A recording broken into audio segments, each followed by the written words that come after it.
Art. All right, thank you and welcome everybody. I'm Tom Bracken. I'm the president of the New Jersey State Chamber of Commerce. I want to welcome you to the second in a series of webinars co-hosted by the State Chamber and New Jersey Manufacturers Insurance Group. These webinars will focus on the key issues small businesses are facing as our economy reopens. You know, with the warm weather coming and the governors across the country relaxing the COVID regulations, and our governor also relaxing those. We think today's webinar will be very timely. The reopening of the economy is really, I think, starting to build some momentum, but there are still some critical questions out there about inflation, about the ability of businesses to attract workers, and the impact of what's going on internationally with our economy domestically. In a few minutes, we'll turn over the microphone to our guest speaker, Curtis Dubay, who's the senior economist at the U.S. Chamber of Commerce. If you'd like to ask questions during Curtis's discussion, please use the chat box and the drop-down selection and hit the question icon, and then that's where you would enter your questions.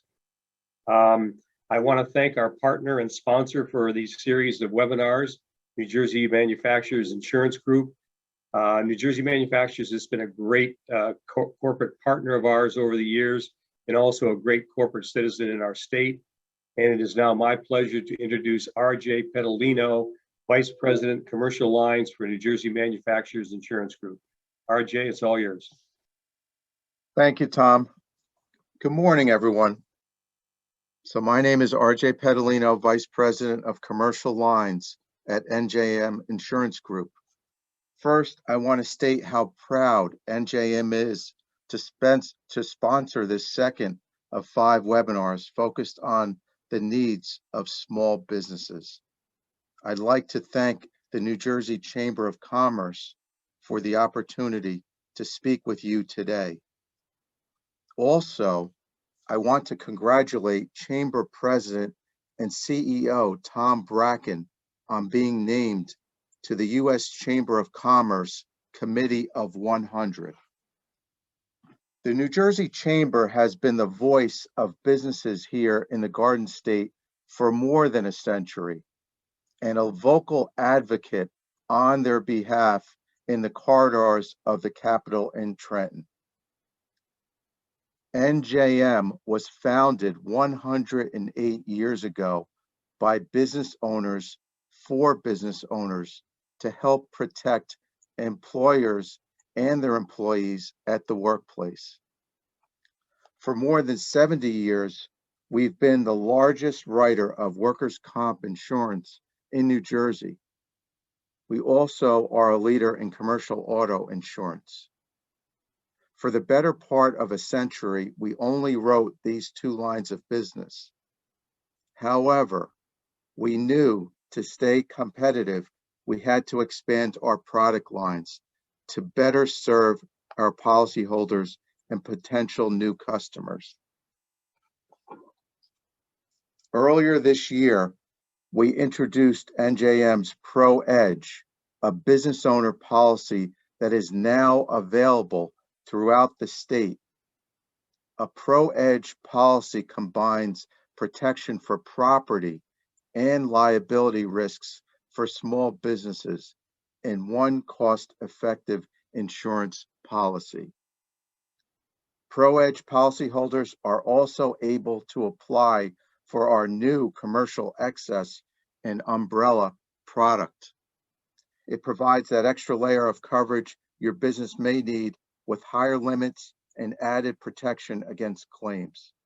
These new business coverages complement our workers' comp and commercial auto policies, offering a total account solution for the smaller type businesses. As part of the NJM value proposition, our business policyholders receive the highest levels of service. That means access to our nationally recognized claims service and certified loss prevention specialists, as well as safety training resources.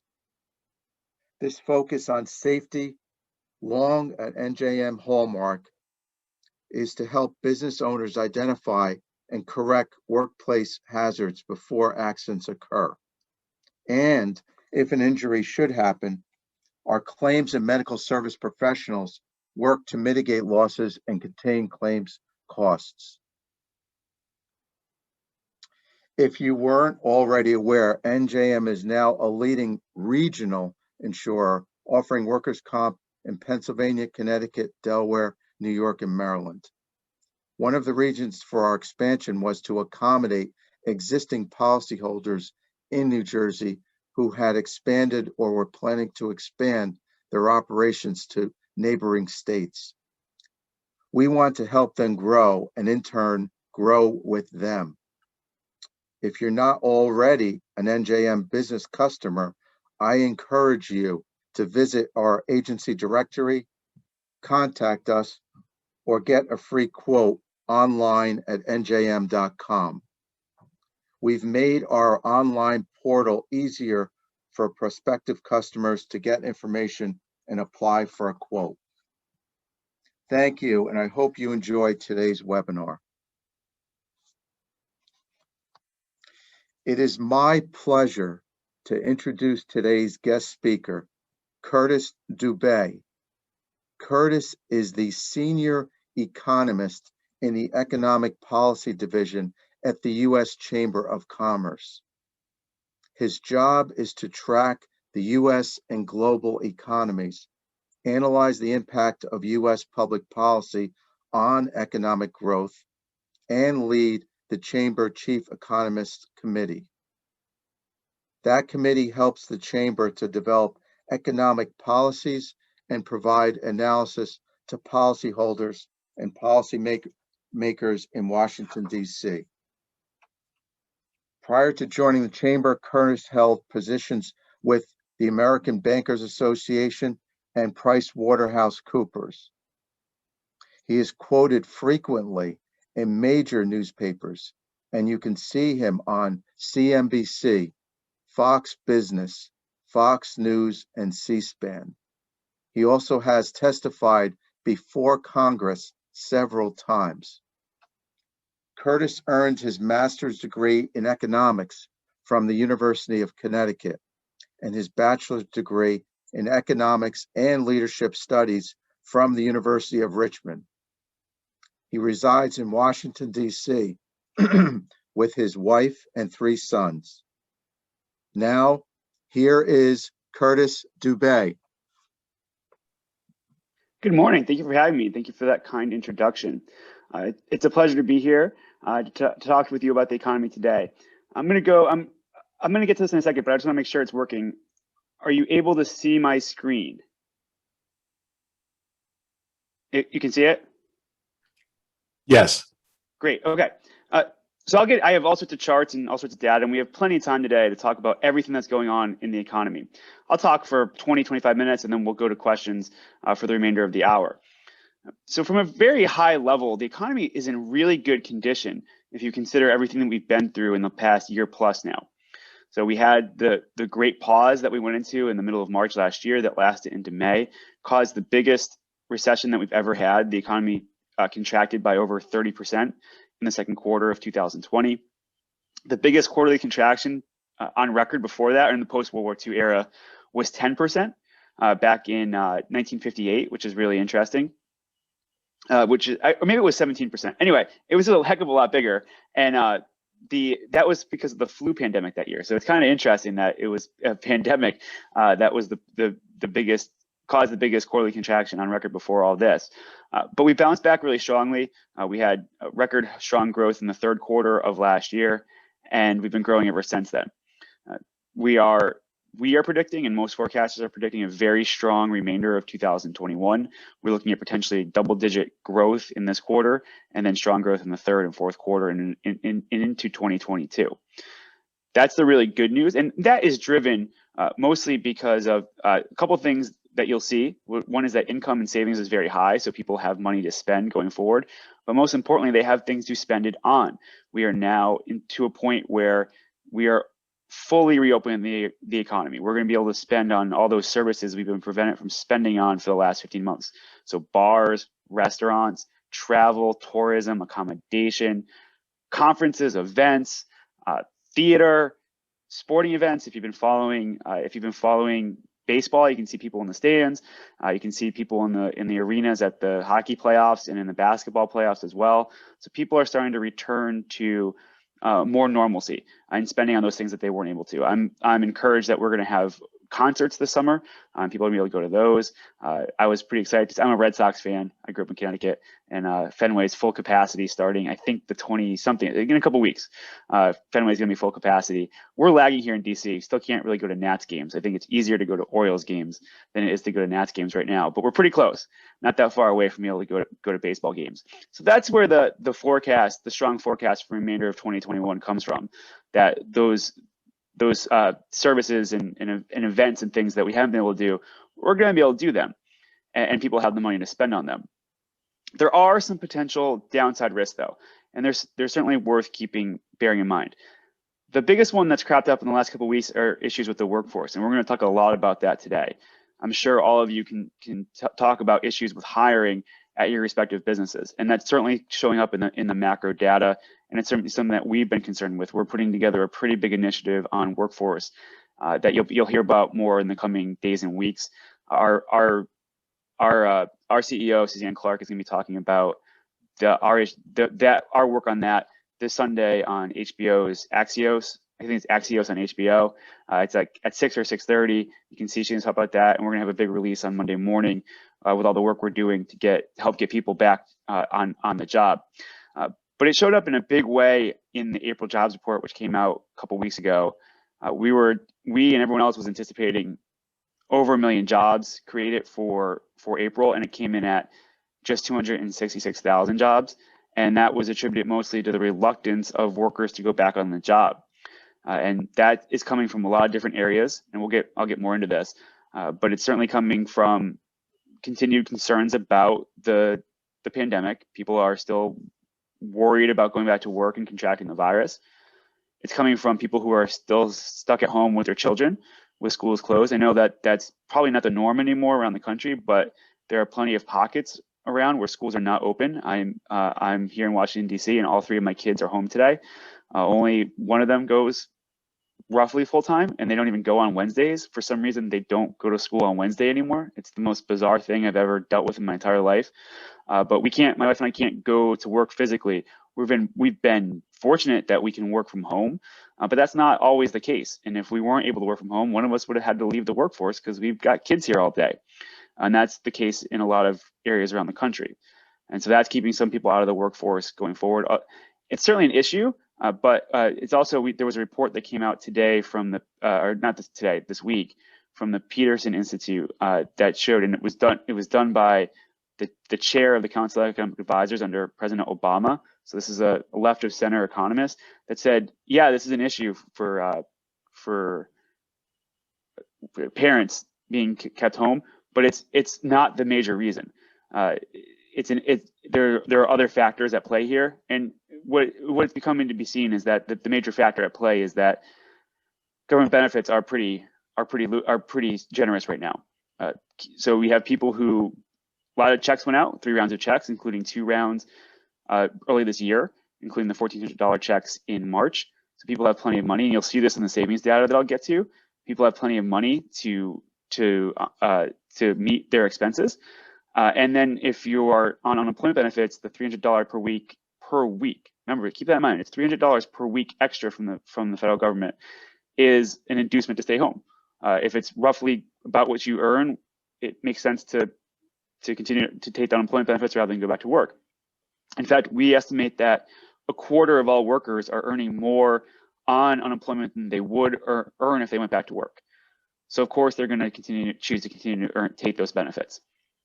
And it's clearly showing up in the data. We've heard anecdotally for a long time now that businesses are really struggling with this, and it's clearly starting to show up in that macro data. So workforce issues are one of the potential downsides to really robust growth for the remainder of the year. The other one is inflation. Inflation is cropping up as a concern it's been a concern for businesses, but consumers are increasingly picking up on potential inflation. And the thing with expecting inflation is that it can become self-fulfilling. and I'll get more into that as we go forward. But inflation was has become a big concern, and it's something that a lot of people are paying attention to right now. And the third downside is the potential elimination of the filibuster in the Senate. If that happens, the Democrats in the Senate are looking for a reason to get rid of the filibuster. If they're able to do that, they're going to push through some policies that would inhibit growth and would be bad for businesses. There'd be tax increases, there'll be favor bills, but they'll do the PRO Act that would nationalize the California bill that really makes independent contractors employees, and a whole bunch of other changes that will really impede growth going forward. There'll be more regulations, there'll be a carbon tax, there'll be taxes on other issues with energy and climate change that will slow economic growth. So that's something to keep in mind going forward. So with that, I think that's kind of sets the table for the rest of the presentation.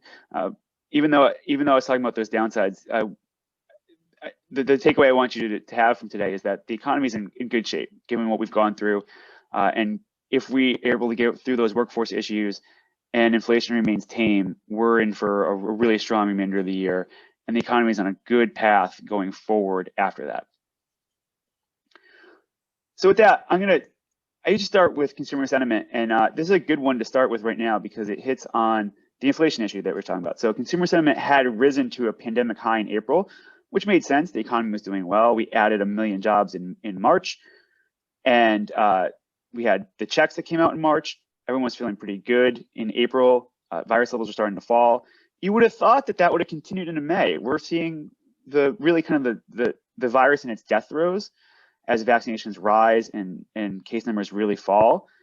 Except consumer sentiment. Now, this is just for the beginning of the month. It's possible this will turn around. This is the University of Michigan. They survey twice throughout a month. So this just came out on Friday. This is just the first couple weeks of May. It could turn around by the end of the month. But there's a pretty sharp downturn in May. And they give a little bit of a report on why that is. And it's inflation. Consumers are concerned about inflation. And I find this really fascinating. And the main reason I find it so fascinating is that I just turned 40. And we did an event with Vice Chair of the Federal Reserve, Richard Clarida. And I said to him, I've never lived through a period of rapid inflation. I don't know what it's like. And so that means we have a couple of generations of consumers who are in the same boat. We've never lived through a period of really high inflation. And by the way, Mr. Clarida said that they know that inflation can be a problem, and they're confident they have the tools and the know-how to head off really rapid inflation. I think the Fed has earned the benefit of the doubt given how well they performed in the last year or so. But by the way, we're in such a good position economically because we were in a good position before the pandemic hit. If you're going to have a once-in-a-lifetime economic calamity, you want it to occur in a period where the economy is relatively strong. And then the Fed did a really good job heading off any issues in the financial sector. So I think they did an absolutely fantastic job, and they continue to do a really good job, even though they're creating risks going forward on inflation. They had to do what they had to do to prevent the problem at hand. And then the support from Washington has really, on the fiscal side, has kept money in people's pockets and helped them to continue spending. So I'm not usually a cheerleader for Washington policy, but I think it's been pretty good during the pandemic. All that said, so Mr. Clarida said that they are confident they can head off inflation. But you have consumers being concerned about this, and it's just interesting. So you have all these consumers who have never dealt with it, but they're concerned about it. The issue becomes that it can become a self-fulfilling prophecy. So what the Michigan numbers showed is that people were saying that they're moving up purchases of items to head off paying higher prices in the future. So keep in mind, people have money because of all the support they've gotten, and they've been working, and you can't spend during a pandemic the way you would normally. So all these, and you're going to see this in a few minutes, all this money is building up. So consumers have money to spend, and they think prices are going to be rising in the future. So that becomes an impetus to buy now. So you go out and buy now, it's supply and demand issue. Demand goes up, prices go up, and it's going to be taken as indication of inflation, and then you're off and running. So that's the concern with the inflation numbers and the expectations of inflation, that they become self-fulfilling. That's certainly something to keep an eye on. The other thing, we'll get into this in a little bit, but it's also it's important that I know that all of you, the business owners here, whether this is on the manufacturing and on the service side, that you have incredible price pressures going on across all industries, we're talking things from lumber all the way to superconductors. Prices are rising rapidly, and those price increases are being passed on to consumers now. The thing is that when I talk about inflation, what I'm talking about is a general increase in the price level, all prices rising, and that's driven by increases in the money supply usually, or it's driven by increase in the money supply. That's what we're concerned about. That can be really economically damaging.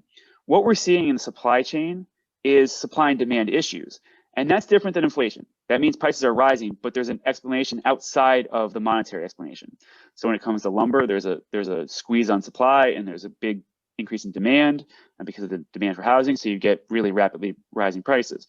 On superconductors, you had a huge decrease in demand a year ago, and now you have a huge increase in demand a year later, and those superconductor producers can't keep up with the demand. And then you also have issues with all other types of different inputs in up and down the supply chain. The workforce issues play a role as well. Businesses can't not get people into their places of work to produce the products they need to get to their customers. So all these things are happening all at once, and it's similar to this on the consumer side as it is on the business side. So businesses see all the pressures that they're dealing with, and that is causing their prices to rise. And they interpret that as inflationary because they are expecting inflation, and it becomes self-fulfilling on that side as well.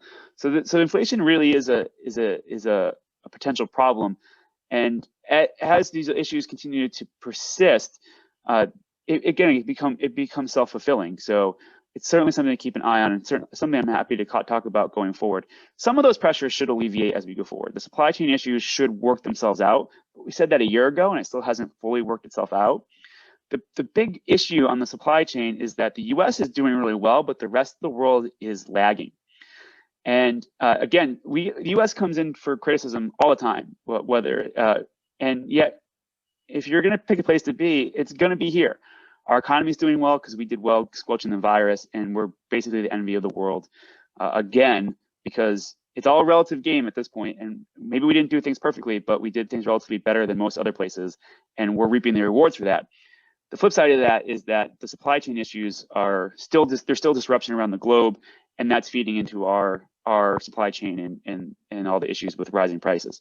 So a lot of things to keep an eye on, but just keep in mind that while we do have the conditions for broad inflation, right now there are real economic factors that explain price increases for the time being. So consumer sentiment ticked down. It ticked down for current conditions and in the future. Again, driven by concerns about inflation going out. I hope this will tick up at the end of the month. I think looking at those vaccination numbers and the way the virus is really falling, I think we're in a strong position, and I hope that's reflected in the sentiment numbers. Switching over to the jobs front, I'm just going to hit on the unemployment numbers fairly quickly because this has been a key metric that I've been using for a year. I don't think it's going to be a key metric for that much longer. Initial unemployment claims are falling pretty rapidly. This number as an absolute number, totally broken. The system got so overwhelmed at this point last year that it's never fully recovered. So I don't know that anybody really uses the absolute number of initial claims anymore.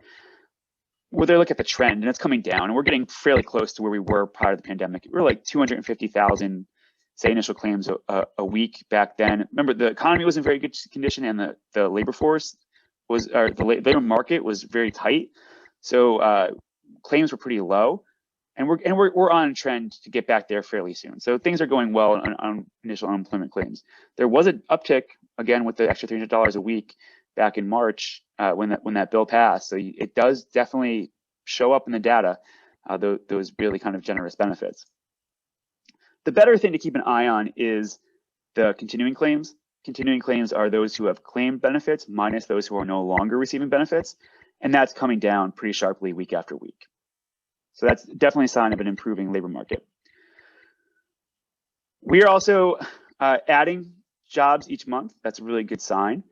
The the key takeaway from this chart is that we're going to have an unemployment rate that's pretty good by the end of this year. It's already ranked at 6%.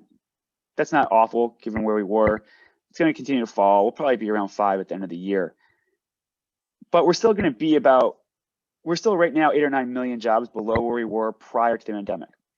So you got to look at both sets of numbers. Look at the total number of jobs or total number of employment below where we were, and the unemployment rate to get a real sense of how far the recovery has come. Excuse me. Like I said, we had a million jobs created in March, but then only 266,000 in April. So on a million jobs a month, it's about 8 or 9 months till we get back to pre-pandemic employment levels. At 250,000 or 266,000, it's 4 times as long as that. So the pace of monthly job creation really has a big impact on how fast we get the labor market back to where it was. This is always going to be an issue. This is always going to be a key data point that folks are following. But it's the next slide, and it's something that I've touched on already. But that's really going to be the focus in the coming weeks and months, and that is job openings versus the unemployment.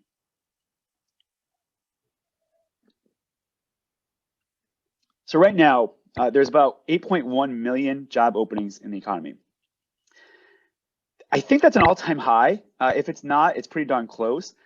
And it's rising rapidly. There were 600,000 more job openings at the end of March than there were at the end of February. It's the latest data we have. I think businesses have added about 1.4 million openings since in 2021. So businesses are hiring. That's very clear in the data, and the amount of openings is rising rapidly, and the number of people unemployed is falling pretty rapidly. The thing is, excuse me, even if we can't get all those people, by the way, when we do a ratio of unemployed to job openings, it was below 1. So there were more openings than there were unemployed prior to the pandemic. Now the ratio is about 1.4. So there's 1.4 workers for every job opening. This is just unemployment. When we do that ratio, we do unemployed plus marginally attached to those who are unemployed and would take a job but haven't looked in the last couple of weeks. Just a definitional thing with the Bureau of Labor Statistics data. So the ratio is like 1.4 right now, and it's probably going to keep coming down as those openings rise and unemployment falls. Back to those issues of getting people back in labor force. It's going to be hard to get people back with the generous benefits and the other concerns around going back to work. But even if those things didn't exist, it's not like you could get all these people back into work instantly, because there remains a pretty big skills mismatch. The positions that are open, the people who are available to fill them don't necessarily have the skills that businesses need. And this shows up in all the surveys that businesses do. So the National Federation of Independent Businesses, NFIB, shows that businesses cannot find workers who have the skills they need. And that's the #1 concern that businesses have, finding the properly skilled workforce. Other workforce surveys or other business surveys are showing the exact same thing. So it's a major problem. It's something that predated the pandemic. It's something that we've been doing a lot of work on, and we're going to continue to do work on. I think I mentioned that Suzanne's going to be talking about it this weekend, but then we're going to put out a pretty big release on Monday morning that explains what we're going to be doing on workforce issues going forward. We would have been doing this work regardless of the pandemic, again, because it predated it. So and the other thing is, not only is there a skills mismatch, there tends to be a geographic mismatch. People are not necessarily located where the job openings are. So these are all issues that we're following, and we're going to be talking about it for a long time going forward. And I'm happy to talk more about it in question and answers, but it's something that we're certainly on top of going forward. I'll just go through this quickly because I really hit on it. The economy was in good shape as we head into the pandemic, growing around 2%. We were growing at that rate right up until the middle of March, almost the end of March of last year. Then it fell off a cliff. We got the biggest quarterly contraction on record. Again, the biggest the biggest contraction before that was back in the second quarter of 2000, or back in 1958, because of the flu pandemic. But then we got the strongest growth ever in the following quarter, and the economy did fairly well. Growth trailed off at the end of 2020 because virus levels went back up. But then as they've steadied in our first quarter and we got those checks out in March, the economy perked back up to 6.4%. But going forward, we're looking at really robust growth this quarter and then continuing. So if the workforce issues end up slowing the economy in the second quarter, that'll get shifted. That number will get shifted to the third quarter. So maybe we get a flip. But for right now, we're halfway through the second quarter, and I still think we're on track to have a very strong quarterly growth number for this quarter.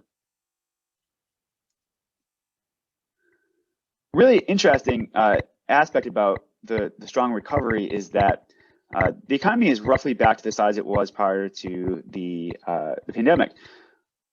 So the way it works out in quarterly numbers, that but the recession didn't start until the middle of March, and then by like the end of March, early April, we were back to the size economy we had back then. So it was about a year of recovery. Back during the Great Recession, it took 3.5 years from the end of 2007 when the economy peaked till the middle of 2011 before the economy got back to the size it was prior to the Great Recession. So we've done that 3 times as fast. And again, I think it's a testament to the strength of the economy and the Washington policy response. So that's really a really good sign. Also, so if you assume the pandemic never happened, the economy would have kept growing at a pretty decent clip. We're going to get back to the size we would have been had COVID never happened late this year or early in 2022. Again, that's a really rapid recovery. Now, we don't get back the growth we lost in that period. So in that, say, 18 months to almost 2 years of post-COVID time. So there'll foregone growth, and you have to grow above what you would have been growing at to recover it. But still, that we would have an economy that is the same size it would have been had COVID never occurred in just about a year and a half. Really, really fast, and a testament to the resiliency of the U.S. economy and its tendency to grow outside major policy errors and a major health shock like we've gone through.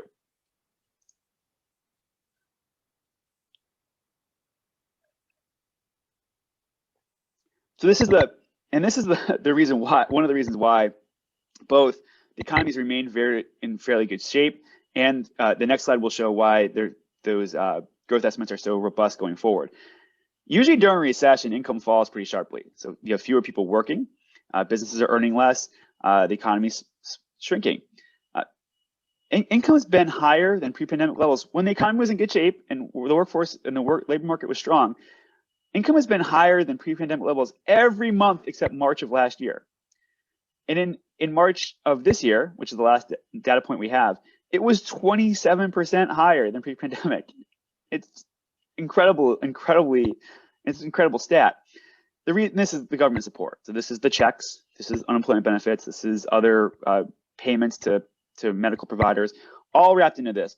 But it's mostly the checks, and incomes are really elevated. Now they bounce around a bit. So we had checks in January, and that pushed income up. Didn't have them in February, fell off, but we were still higher than pre-pandemic levels.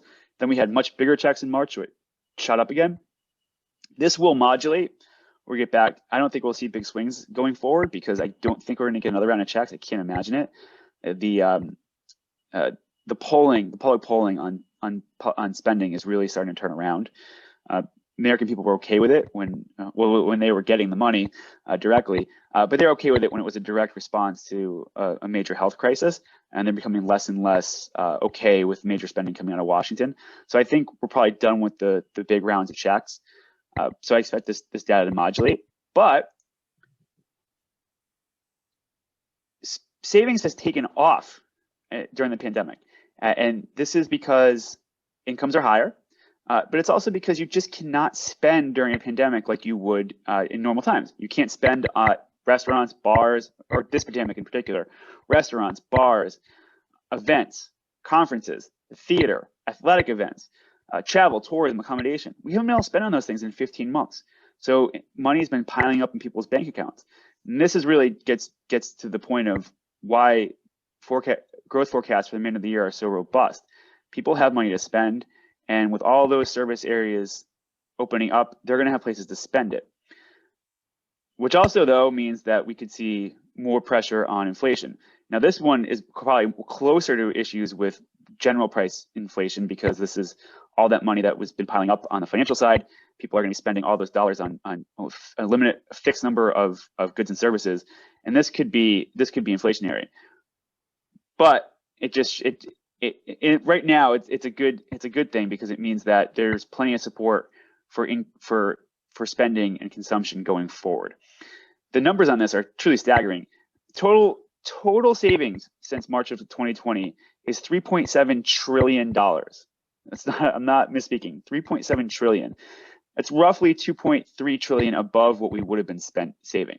So a lot of money has been piling up in people's bank accounts.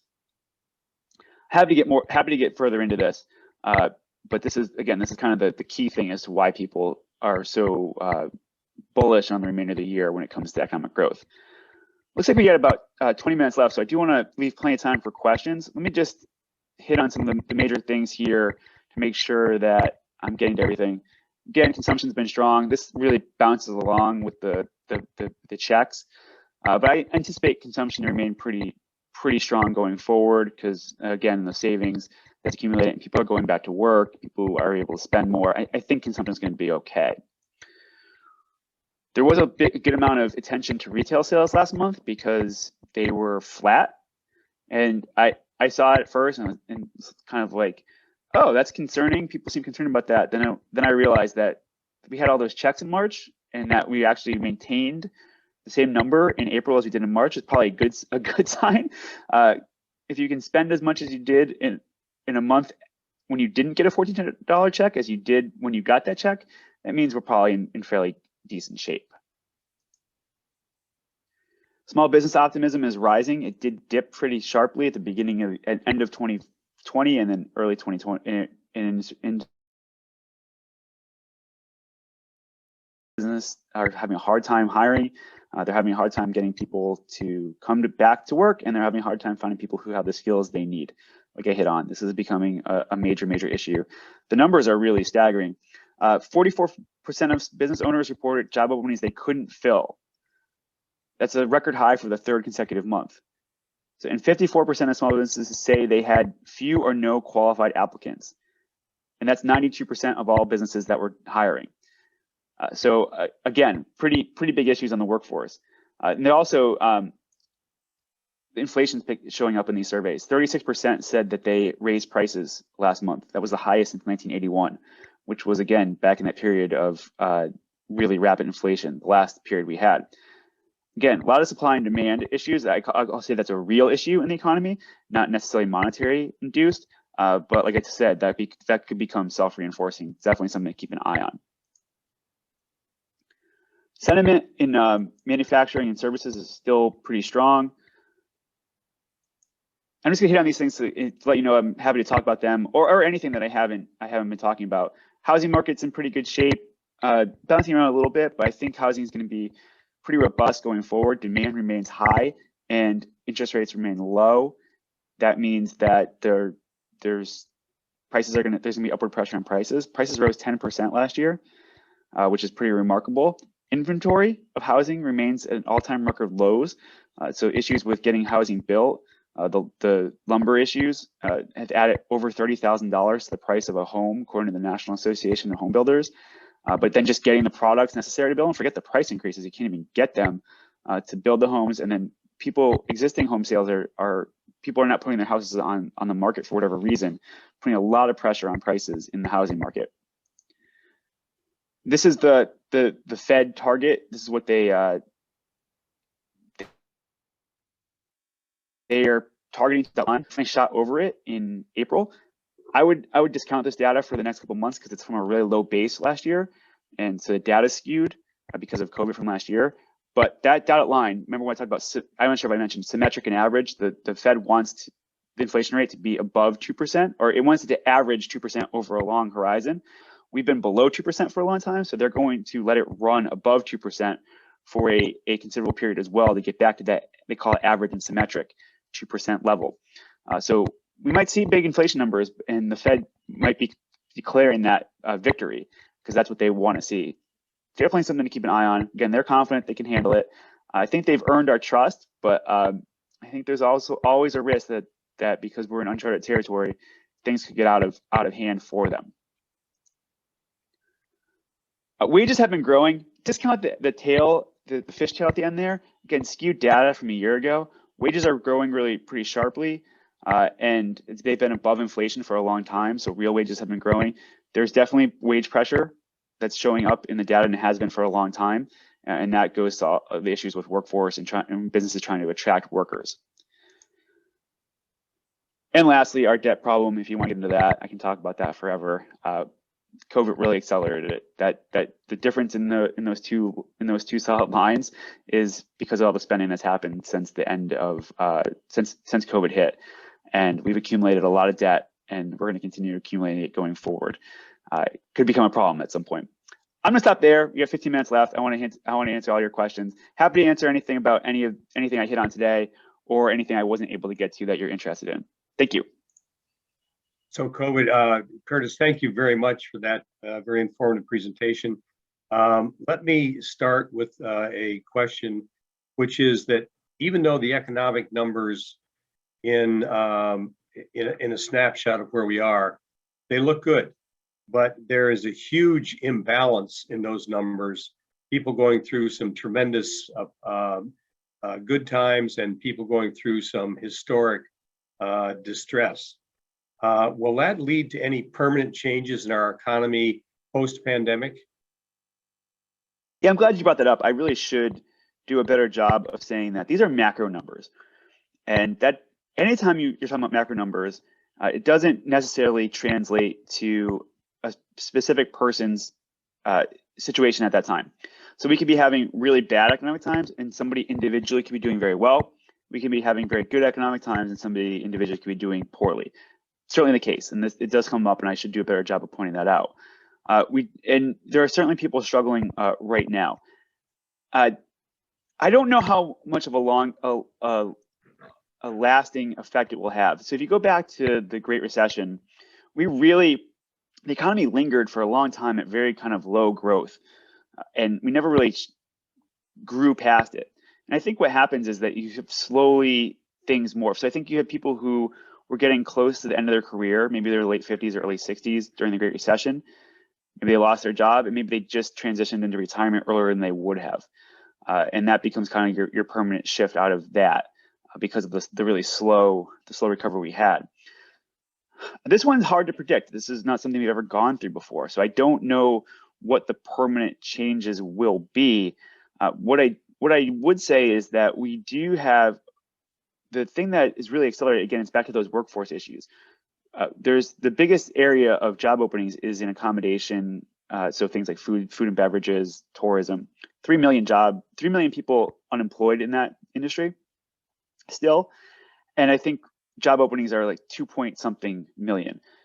Maybe we've lost 2. I forget what the exact numbers are, but all those few million people aren't going to go back to work in that industry, even as it opens up. So we have that skills mismatch. That was a problem that existed pre-pandemic, and one that this is exacerbated. So that's really what we're going to have to focus on. How do we get people the skills they need for the jobs that are available going forward? And that's why we are focusing so heavily on it in the coming weeks and months. And like I said, that was something we were going to do regardless. It's just something that has been moved up because of everything that has happened in the last year. You mentioned in your slides, one of the slides was on the small business optimism that's out there right now. I think it's safe to say that a lot of these small businesses are where they are and are optimistic because of the federal support from the PPP loans.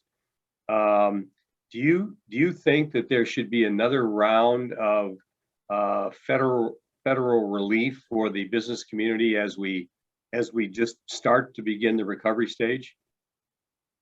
I think the PPP loans are still available. No, they're not. They're gone. They are gone. Okay. Yeah, they're gone. I don't know if we've taken a position on that. I do think that if there are businesses that need help getting restarted, I think that's probably a good use of those funds. But I'm not sure we've taken a position on them going forward. We did in March, we pushed for an extension, and to open them up to other businesses that were kind of prevented from getting those funds. I think the PPP loans have been very effective. The question is how broadly they're needed going forward. Again, there's a lot of money out there, and government has really spent a tremendous amount. So I don't know how much of an appetite there will be for increased spending on that going forward. But I think, again, if you have issues with businesses that can't get restarted, I think it'll become an issue and maybe something that Congress will revisit probably in the next couple of months. Again, if you have industries that just can't get the capital they need to get back online. Mm-hmm. So one question I have from your slides is kind of a mixed message here. You said that GDP is at a very high level, but so are savings at kind of historic high levels. I would think that GDP would be high if people are using their liquidity to spend money and have economic activity. So how can both be high at the same time? Well, savings usually has to come from production somewhere, and I don't think they conflict with each other. That you could have high savings and high GDP. Keep in mind, so GDP has rebounded. We've had good growth rates, but we're just getting back to where we were prior to the pandemic. So it's not like we are having overheating in the economy. We're still recovering back to where we were, and even though I said it's pretty rapid, we're not back to where we would have been, at least for the next 7 or 8 months. So I wouldn't clarify. I wouldn't call GDP as being high. I would just say that it's been resilient, and hopefully we get back to those higher levels, because we need that to replace the growth that we lost out on over the last year and a half. A very topical issue is the cybersecurity hack of the Colonial Pipeline, which I think kind of awakened people to an enormous vulnerability we have in business in the U.S. Will that translate to any to the detriment of the economy in any way? Just the thought of the potential for future cybersecurity attacks? Yeah, I think it increases uncertainty, and people become weary of it. I think that had a really direct impact because it had an impact on people, on the real economy, I'll call it. People saw it, they couldn't get gas. We can't get gas here in DC. I've got a car sitting out front of my house that has no gas. I can't use it until the gas station's here. I live on Capitol Hill, until they get gas. I actually wasted like half an hour of gas just driving up Pennsylvania Avenue this weekend, hoping that they were open for gas. And then it was just I got home and parked the car, and I was like, I should have just like rode my bike or walked up and checked, because I just wasted all that gas for no reason. It had a tangible impact. People aren't able to get gas, or prices really spiked. So that can really drive home the perception that a cyber attack can have a really real impact on day-to-day lives. So I think that does increase uncertainty. I think it does that gets baked into people's economic psychology. And then, so that's an issue. And then I think the success of that action by whoever did it, it breeds, it creates the potential for more havoc raising, because it has, forget whatever ransom was paid, that's minor. There was a huge disruption here in this area of the country. Right. And if that's your goal and you see able to do that, we could see more of that going forward. And then I think if it happens again, so this is, for now, it's a one-off. Now people can see that it can happen. But if it happens again, that really does, again, I think it'll more than double basically the fear that people have of these things disrupting their day-to-day lives. What's your forecast for the future of interest rates over the balance of this year and going into 2022? And what impact will that have on the economic data you just showed us?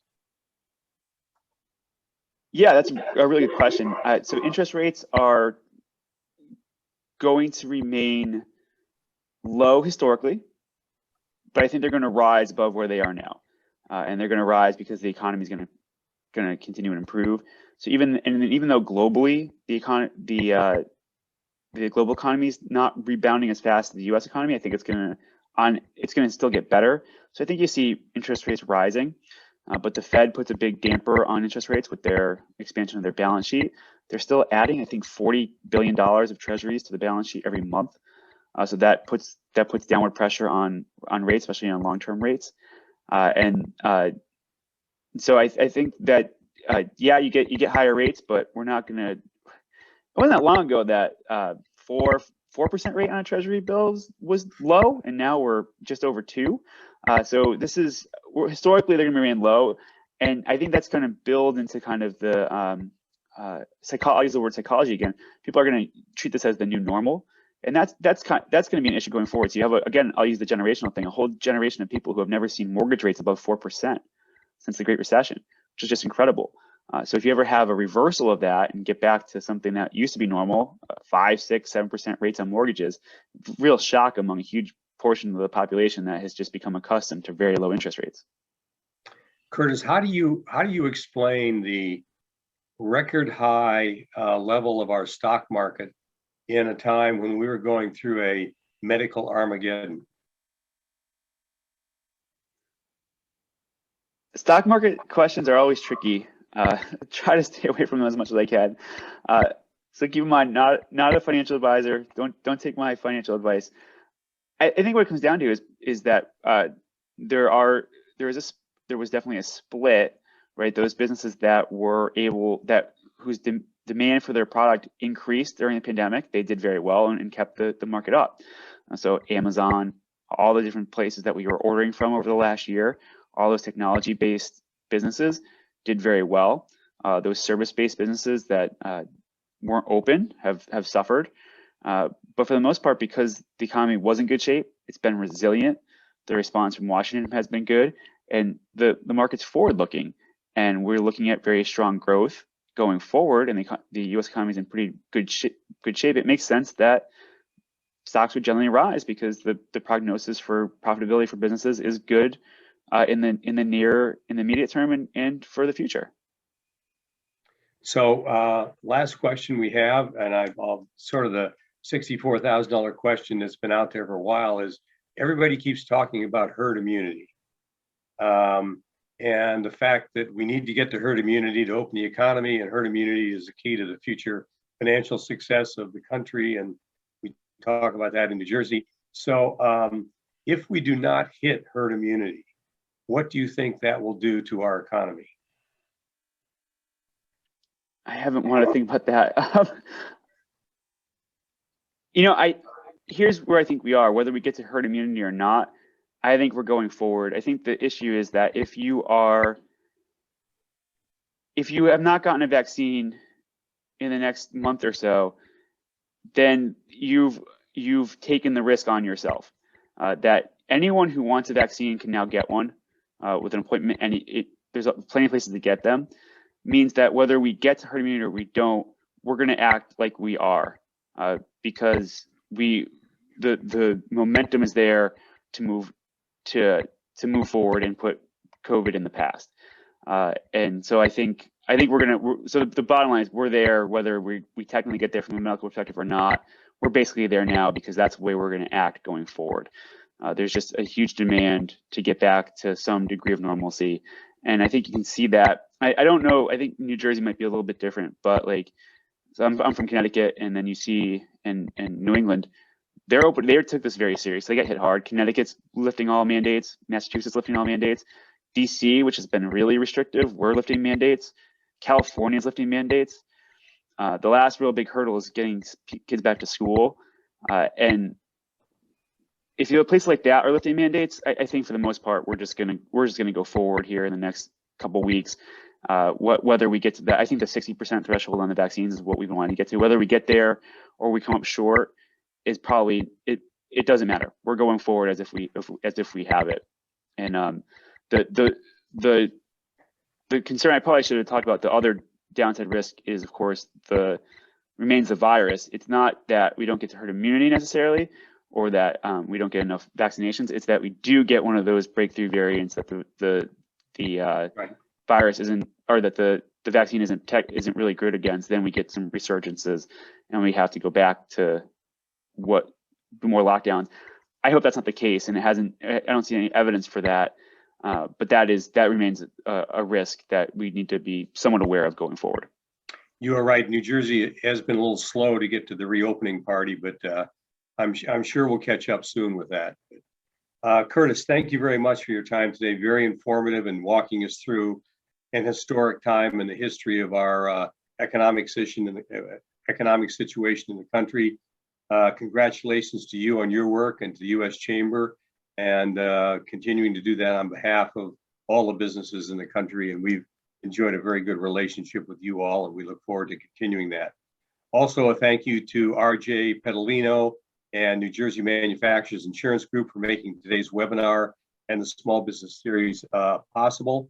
We will be sending you information about the third webinar in this series very shortly. The third webinar will look at liability questions small businesses need to consider as they reopen. So thank you, Curtis. Thank you, RJ. Thank you to all the participants on the call today. And we look forward to seeing you at our next webinar. Have a great day. Thank you.